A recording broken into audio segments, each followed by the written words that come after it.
नमस्कार दोस्तों, मैं रीना आपके अपने चैनल रीना के चैनल इंडियन ब्लॉग्स में स्वागत करती हूँ। तो हिंदू धर्म में सोमवती अमावस्या का विशेष महत्व होता है। ये अमावस्या 2 सितंबर को पड़ रही है और यहाँ हम जानेंगे कि सोमवती अमावस्या की व्रत कथा जानेंगे। जब अमावस्या सोमवार के दिन पड़ती है तो उसे सोमवती अमावस्या के नाम से जाना जाता है। हिंदू धर्म में इस अमावस्या का विशेष महत्व माना जाता है और ये अमावस्या पितृदोष से मुक्ति पाने के लिए खास मानी जाती है। इस दिन दान करना भी अत्यंत शुभ फलदायी माना जाता है। सोमवती अमावस्या पर भगवान शिव की पूजा की जाती है और सोमवती अमावस्या की कथा और पूजा विधि और इसके बारे में सबसे पहले हम जानेंगे सोमवती अमावस्या की कथा, वो भी हिंदी में। तो एक समय की बात है, किसी गांव में एक ब्राह्मण रहता था जिसकी एक कन्या थी। सर्वगुण संपन्न होने के बाद में भी उस कन्या का विवाह नहीं हो पा रहा था। एक बार एक साधु महाराज ब्राह्मण के घर आए और कन्या के स्वभाव से काफ़ी प्रसन्न हुए। उन्होंने उस कन्या को लंबी आयु का वरदान भी दिया। तब ब्राह्मण ने साधु से अपनी कन्या के विवाह में आ रही बाधाओं का समाधान जानना चाहा। तो साधु ने कहा कि कन्या के हाथ में विवाह रेखा ही नहीं है। तब साधु ने उपाय बताते हुए कहा कि पास के गांव में एक सोना नाम की धोबन अपने परिवार संग रहती है। अगर आपकी कन्या उस धोबिन की सेवा करे और खुश होकर धोबिन उसे अपना सुहाग दे, तभी आपकी कन्या का विवाह हो सकता है।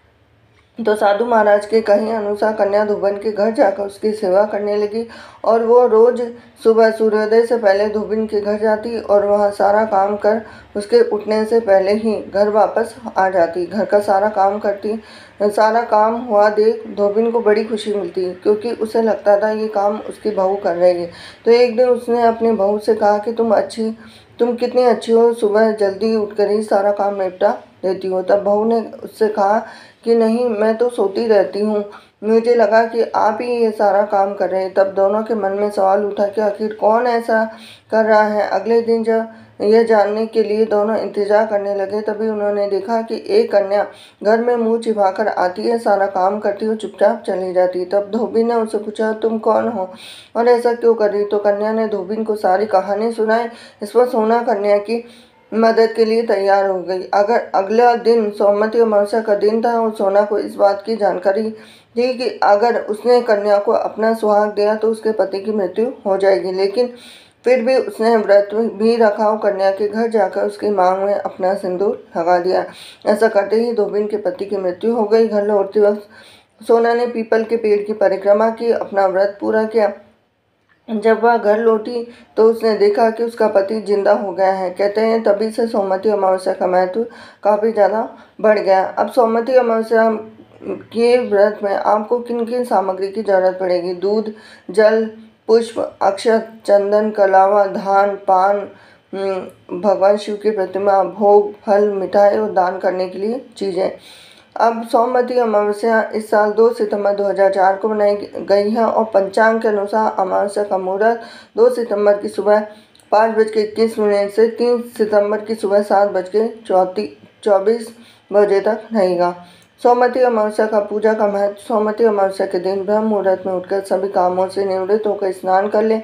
इस दिन गंगा स्नान करना जरूर बताया गया। यदि आप नदी में स्नान नहीं कर सकते तो घर में ही नहाने के पानी में थोड़ा सा गंगा जल डालकर नहा ले। स्नान के बाद सूर्य देव को अर्घ्य दे, फिर भगवान शिव और माता पार्वती की पूजा करें। संभव हो तो इस दिन शिव मंदिर भी जरूर जाए। इस दिन अपनी क्षमता अनुसार दान भी जरूर करें। पितरों की शांति के लिए तर्पण और श्राद्ध भी कर सकते हो। इस दिन विवाहित स्त्रियां पीपल के पेड़ की पूजा करती है। पीपल के पेड़ पर दूध, जल, पुष्प, अक्षत, चंदन आदि चढ़ाई जाती हैं और वृक्ष के चारों 108 बार धागा लपेट कर पेड़ की परिक्रमा की जाती है। कुछ अन्य परंपरा में इस दिन भवरी देने का भी विधान है। धान, पान, खड़ी हल्दी को मिलाकर उसे तुलसी के पेड़ को चढ़ाया जाता है। सोमवती अमावस्या के दिन दान करने से आपको हजारों गोदान जितना फल मिलता है। यदि आपको आर्थिक तंगी का सामना करना पड़ रहा है तो सोमवती अमावस्या पर तुलसी के पेड़ की 108 परिक्रमा करें। पति की लंबी आयु के लिए सोमवती अमावस्या के दिन पीपल के पेड़ की पूजा अवश्य करना चाहिए। यदि कोई व्यक्ति पितृदोष से पीड़ित है तो उसे सोमवती अमावस्या पर पितरों का पिंडदान और तर्पण जरूर करना चाहिए। कहते हैं जो कोई भी सोमवती अमावस्या के दिन पवित्र नदी में स्नान करता है तो उसे समर्थ, स्वस्थ और खुशहाल जीवन की प्राप्ति होती है। और इस दिन गंगा स्नान करने से पितरों की आत्माओं की शांति मिलती है। तो वहीं भगवान शिव की पूजा करने से समस्त दुख दूर हो जाते हैं। तो ये थी आज की सोमवती अमावस्या की संपूर्ण जानकारी। वीडियो अगर आपको पसंद आया तो वीडियो को लाइक करें, चैनल को सब्सक्राइब करें, बेल आइकन प्रेस करें। हरे कृष्णा।